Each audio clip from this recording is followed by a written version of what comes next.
Social blade इसका गवाह है कि अगर डक्की भाई वर्सेस शाम इदरीस कंट्रोवर्सी ना हुई होती तो आज डक्की भाई ना होता।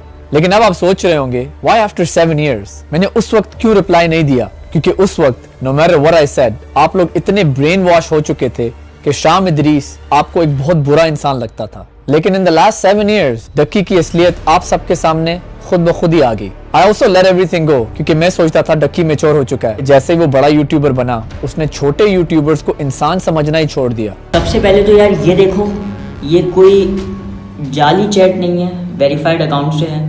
मेरे को एक मैसेज आया, ठीक है, जिसमें मेरे को ये धमकी दी गई कि तुम्हें घर से उठा लिया जाएगा या तुम्हारे खिलाफ साइबर सिक्योरिटी फेक थ्रेट्स बनाई गई।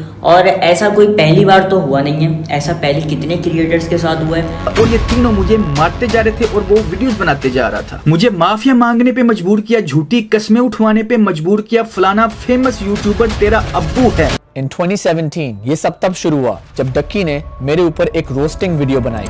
आज हम बात करेंगे शाम इदरीस की। वो वीडियो सिर्फ एक मजाक नहीं था, उस वीडियो में मेरी इज्जत, मेरी फैमिली की इज्जत, एक लड़की की इज्जत गिराई गई और इन सब बातों का मजाक बनाया गया। नहीं मतलब अब तू अपना सिलेंसर के अंदर डालेगा यार। कुछ लोगों को शायद इस बात का पता नहीं है, लेकिन इसका जन्म ना हाईवे पे हुआ था, क्योंकि इतना घटिया एक्सीडेंट अक्सर हाईवे पे ही होते हैं। पहले फजलुद्दीन आके इस बंदी से पूछेगा शादी कर ले, फिर आगे से ना इस बंदी ने भावरा हो जाना। इसकी सारी ऑडियंस इस बात का इंतजार कर रही है कि कब इसकी शादी होगी, कब इसकी सुहागरात का व्लॉग यूट्यूब पे चलेगा और कब इसकी पैंट छोलियां बंद होगी। उसके बाद डक्की ने ये क्लेम किया कि मैंने उसके यूट्यूब चैनल पर एक स्ट्राइक लगाई और उसका फेसबुक पेज उड़ा दिया। वैसे मुझे एक बात बताओ, एक बंदा जो आपकी बर्थ को एक एक्सीडेंट बोले, आपकी फैमिली के बारे में बकवास करे और आपके बारे में ये बोले कि आप और एक हिजाबी लड़की सुहागरात कब मनाओगे, तो आप कैसे रिएक्ट करोगे? क्या as a respectable Pakistani and a Muslim आप इस चीज के ऊपर हंसोगे, इसको रोज समझोगे, या फिर आप यूट्यूब और फेसबुक से रिक्वेस्ट करोगे कि इतनी गलीज वीडियो डिलीट हो जाए? ये बात सब जानते हैं कि फेसबुक और यूट्यूब सिर्फ एक स्ट्राइक पे किसी का भी पेज रिमूव नहीं करते।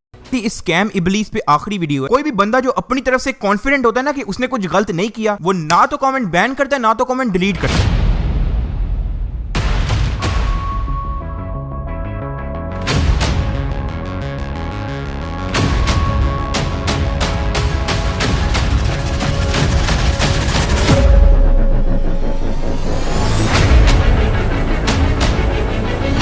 अब मैं तुम लोगों को असली वजह बताता हूँ कि इसने फेक, स्क्रिप्टेड और ड्रामा जैसे लफ्ज क्यों बैन किए। क्योंकि इसके प्रैंक्स होते हैं फेक, इसके व्लॉग्स होते हैं स्क्रिप्टेड। कभी इसके घर रात को $10,000 पड़े होते हैं या तो कभी रात को इसको भूत लग जाता है। अब 70% अवाम जिनको पता है कि ये एक चुतियापा है, वो नीचे कमेंट करती है कि एक फेक प्रैंक है, स्क्रिप्टेड व्लॉग है। लड़ाई शुरू हुए उन्होंने पिस्तौल कड्ढी है, लेकिन एक किडनैपर रजब के पीछे वेट कर रहे जो रजब नू आके फड़न लगता किडनैपर ਐ ਦੁਨੀਆ ਕੱਢ ਰਹੇ ਜਿਹਨੂੰ ਪਿਛਲੀ ਵਾਰੀ ਕਿਡਨੈਪ ਕਰਕੇ ਜਿਹਦਾ ਬਦਲਾ ਲੈਣ ਆਏ ਨੇ ਮੁਨੀਬ, ਉਹ ਇਹ ਵਾਲੀ ਕਿਡਨੈपिंग ਦੇ ਵਿੱਚ ਸ਼ੂटिंग कर रहे हैं। कोई भी बंदा जो अपनी तरफ से कॉन्फिडेंट होता है ना कि उसने कुछ गलत नहीं किया, वो ना तो कमेंट बैन करता है ना तो कमेंट डिलीट करता है। चोर और झूठे बंदे की निशानी ये है कि वो छुपने की कोशिश करता है। तो इनको धमकी लगाने के बाद, इनकी फैमिली को अगवा करने के बाद रिप्लाई क्यों नहीं दिया? हेलो अस्सलाम वालेकुम। वालेकुम अस्सलाम। मैंने आपको बताया था कि 7 years ago जो कुछ हुआ मैं उस पर एक वीडियो बना रहा हूँ, so I have some questions for you. Are you ready? I didn't think कि अब मैं इस बारे में बात करूंगी, लेकिन कोई बात नहीं है, I don't mind. So the first question is, Ducky claims in your tweet you didn't mean Ducky as a tiny YouTuber, but you meant all the Pakistanis are tiny and they live in their tiny huts. First of all, मैंने पाकिस्तानियों को कभी tiny नहीं बोला, क्योंकि ये उस time हमारा नाम यूज करके हमें डीफेम करके व्यूज और फेम गेन करना चाह रहा था। इसको मैंने टाइनी बोला था क्योंकि इसकी बातें ही ऐसी थी। मैंने किसी यूट्यूबर दूसरे का नाम भी नहीं लिया, मैंने तो इसको बोल दिया ना कि ये हट में रहता है, और ये इतना ऑफेंड हो गया कि इसने मेरे वर्ड्स को मैनिपुलेट किया। लेकिन जो इसने मुझे बातें की थी, किसी ने उस टाइम ये नहीं सोचा था कि ये क्या मुझे बोल रहा है। और मैंने उसका जवाब तो सिर्फ ये दिया ना कि एक 20 साल का लड़का है जो टाइनी यूट्यूबर है। की बात टाइनी हट्स की, आई फील लाइक उस वक्त मेरी कोई बात सुनने को तैयार भी नहीं था। But you have to understand what a hut means. Hut is actually very beautiful. It's just a small place where you live. It just means it's a smaller place. तो जहाँ से ये वीडियोस बना के हमारे बारे में गंदी गंदी बातें बोलता था, वो एक जगह छोटी सी थी। ये खुद छोटा था। मैं अभी भी बोलूंगी he is a tiny YouTuber and he was a tiny YouTuber. इसकी जो सोच है ना, वो बहुत छोटी सी सोच है। My second question is, जो उसने बोला respect hijab, आप डिस्ट्रैक्ट करती हो हिजाब पहन के। मैंने आज तक सोशल मीडिया पे ये नहीं बोला कि मैं फरिश्ता हूँ, ठीक है। मुझसे गलतियां हुई हैं क्योंकि उस वक्त it was very hard for me to wear the hijab. आप जानते होंगे कि आजकल के दौर में कितने लोगों ने हिजाब पहना है और कितने लोगों ने हिजाब उतार दिया। मैं एटलीस्ट कोशिश करी थी अपनी साइड से। अब देखो मुझे 10 साल हो गए मैंने हिजाब पहना हुआ है, अल्लाह का शुक्र है। मैं चाहती हूँ मेरे बच्चे भी हिजाब करें। And now obviously you learn from your mistakes going forward. मुझे पता है कि मुझे क्या नहीं करना, क्या करना है।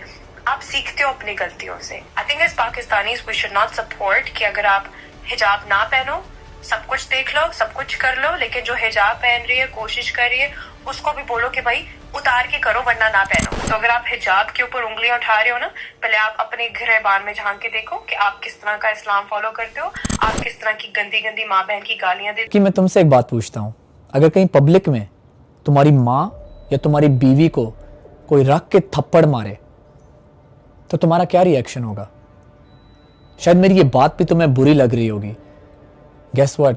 I went through that emotional experience. मेरी बीवी को थप्पड़ मारा गया था। मैंने इस पे साइबर क्राइम का केस भी किया था। और इस पूरी कॉन्वर्सेशन में क्या कहीं पे हमने बोला कि हम आपको चुकवा लेंगे या हमने इसके घर में एंट्रेंस मारी? बिल्कुल नहीं। कॉल का कॉन्टेक्स्ट समझे, आपका बेटा साइबर क्राइम में इन्वॉल्व्ड है। डकी, ऐसी ट्वीट्स लगाना, ऐसी गालियां देना, इस किस्म की बातें करना पाकिस्तान में साइबर क्राइम है। साल बाद असलियत तो आपके सामने आ ही गई है। गुंडागर्दी, डराना धमकाना और अपना पैसा जो हर जगह शो ऑफ करता है उसको यूज करके लोगों को चुकवा लेता है। उसके बाद ये लोग जो है वो मेरे वालिद साहब को वहाँ से घर से उठाते हैं। साथ में उनकी जो बाइक नहीं मैंने उनको गिफ्ट की थी 3 लाख रुपए की 1 to 5, वो भी चौक के ला गए। और पिछले 15-20 दिनों से तो वैसे ही मैं अपने घर गया ही नहीं। उसके अलावा मेरा कारोबार सारा का सारा बंद है। मेरी सारी की सारी टीम वापस चली गई अपने अपने घरों में। मुझे डेली लाखों का नुकसान हो रहा है। ऊपर से मुझे इस पर भी धमकाया जा रहा है कि तेरा काम तबाह कर देंगे, तुम्हें काम नहीं करने देंगे, तुम्हें ये कर देंगे, वो कर देंगे। डकी की सबसे बड़ी हिपोक्रेसी ये है कि उसने हमेशा मुझे फेक और क्रिंज कंटेंट क्रिएटर बोला। यहां तक कि उसने मेरी डेली व्लॉगिंग का मजाक भी उड़ाया और बोला डेली व्लॉगर्स तो वॉशरूम में कुछ ऐसा करते हैं। Hey guys, I just took a tutty right now, like 5 minutes ago, and you're not going to believe. You're not going to believe it just got invisible. Look at this, guys. Someone is pranking me. Oh my god. शायद आप लोग अभी तक नहीं समझे, पाकिस्तान में उस वक्त सिर्फ डेली व्लॉगर एक था और वो मैं। डक्की ने मेरा पत्ता काटा और कुछ अरसे बाद खुद डेली व्लॉगिंग शुरू कर दी। हाँ जी, तो भाई व्लॉग बना रहा है आपका भाई। यार मैं तुम लोगों को बता रहा हूँ, मेन चैनल पे जो है ना इनएक्टिव रहना मुझे पसंद नहीं है। तो मैंने सोचा कि जब रोस्टिंग किसी की बुन लेने का नहीं अगर मौका मिल रहा तो फिर व्लॉग ही बना ले। और फिर जो कंटेंट खुद उसने डेली व्लॉगिंग में बनाया वो तो आप सब बहुत अच्छे तरीके से जानते हैं। अगर आपको याद हो, डक्की ने एक मीम बनाई थी, कुछ भी दिखाया जा सकता है, और डक्की ने इस चीज को खुद ही प्रूव कर दिया। अपनी व्लॉग्स में वो बहुत भोला और मासूम सा इंसान दिखता है, लेकिन रियलिटी में उसका ये चेहरा है। और पीछे से मुझे घर से कॉल आती है कि घर में पुलिस आ गई है। 30 से 40 लोग मेरे घर पे आते हैं। और देखिए, ये अगर बात मेरे तक रहती ना तो शायद मैं थोड़ा सा किसी तरीके से राजीनामे की तरफ आ जाता या चीज़ों को हम कंट्रोल कर लेते। लेकिन मैंने मेरे प्यो दी कसम है, जब मैं पीछे हट जाऊँ तो मैं जहाँ तक जा सकता हूँ ना लीगली तौर पे मैं जाऊँगा। I have everything on you, your child, your wife, your sister। और तकलीफ से याद आया जब मैंने सहर हयात पे एक्सपोज बनाया था के जरिए नेक्स्ट एक्सपोज बनाने से रोक रहा था। ये तो आहिस्ता आहिस्ता हमारी सारी पोलें खोल देगा। देखो डक्की, मुझे चुप करवाना है ना, मुझे चुप करवाना चाहते हो ना, तो मर्दों की तरह दलील के जरिए चुप करवाओ, दलालों के जरिए ना करवाओ। Teaching a skill online is not wrong, लेकिन फ्रॉड नहीं करना चाहिए। डक्की से 1 महीना पहले मैंने भी एक प्रोग्राम लॉन्च किया है जिसका नाम है millionairinfluencer.com, जहां पर मैं लोगों को सिखाता हूं how to become a YouTuber, how to get over hate, things जो मैंने लर्न किए हैं इन द लास्ट 12 years। लेकिन डक्की, अगर तुम एक प्रोग्राम लॉन्च करो और फिर अपने पार्टनर्स के साथ डिस्कस करो, वो पार्टनर्स जो चाहते हैं कि लोगों को फुद्दू बना के उनसे पैसे निकलवाएं, दैट्स द रॉन्ग मेंटालिटी। शायद तुम्हारा प्रोग्राम भी अच्छा हो, शायद तुम लोगों को एक अच्छी चीज सिखा रहे हो, लेकिन इश्यू इज तुम और तुम्हारे पार्टनर्स की नीयत ही खराब है। आपको ये समझ तो आ गई होगी कि 7 साल पहले जिस इंसान को आप मासूम समझते थे वो असल में कितना बड़ा क्रूक है। उसने सारे पाकिस्तानी भाइयों और बहनों को कितना बेवकूफ बनाया। मुझे फेक और क्रिंज कहा, मुझे गालियां दी, बोला शाम इदरीस दल्ला है, स्कैम इबलीस। मेरे डैड का नाम है Idris, which is also a profit name. आप 1 मिनट के लिए सोचो कि मेरे डैड को कैसी फीलिंग आई होगी जब उनके नाम को इबलीस कहा गया। ये वो चीज़ें हैं जो शायद आप लोग कभी समझ भी नहीं सकते। मेरी पूरी फैमिली को इतनी हेट मिली, मेरी वाइफ को अटैक किया गया। जिस कंटेंट को वो क्रिंज कहता था, जिस कंटेंट का वो मजाक उड़ाता था, आज उससे 10 गुना बुरा कंटेंट वो खुद बनाता है। चलो मुझे तो वो बाहर का समझता था, एक कनेडियन पाकिस्तानी, लेकिन ये देखो कि वो अपने पाकिस्तानी यूट्यूबर्स के साथ करता क्या है। मैंने 7 साल पहले सब्र करके सब कुछ अल्लाह पे छोड़ दिया, यहाँ तक कि इससे सलाम दुआ भी शुरू कर दी। And over the years I have always been nice to him. Ducky, तुमने क्लेम किया कि मैं पाकिस्तान आया अपनी रेपुटेशन बचाने, पैसे कमाने। तुम ये सोच सकते हो कि शायद YouTube पे मुझे उतने व्यूज नहीं आते जितने कभी आते थे, लेकिन अल्लाह ने मुझे लास्ट 7 इयर्स में जिंदगी में बहुत सक्सेस दी, बहुत रिस्क दिया in my other businesses and on social media in general. लेकिन अल्हम्दुलिल्लाह आज भी मैं बहुत खुश हूँ क्योंकि मैंने कभी किसी का हक नहीं मारा। #डकी अपोलोजाइज को वायरल करो। मुझे डकी से कोई अपोलॉजी नहीं चाहिए, लेकिन ये सारे पाकिस्तानी यूट्यूबर्स जिनके साथ ये इतनी बुराइयां कर रहा है, इन सबको अपोलॉजी करना बनता है। एंड टू यू डकी, अभी भी वक्त है, आंखें खोलो, अपोलोजाइज करो। अगर इनमें से भी किसी और ने सब्र कर लिया, so this time you will be finished. जो सताता है चुप हो जाओ, जो सताता है चुप हो जाओ। अल्लाह की कसम, आप ऐसी ताकत बनोगे कि पहाड़ भी रास्ता देंगे। सब्र इंसान की सबसे बड़ी ताकत, सब्र इंसान की सबसे बड़ी ताकत है, सब्र इंसान की सबसे बड़ी ताकत।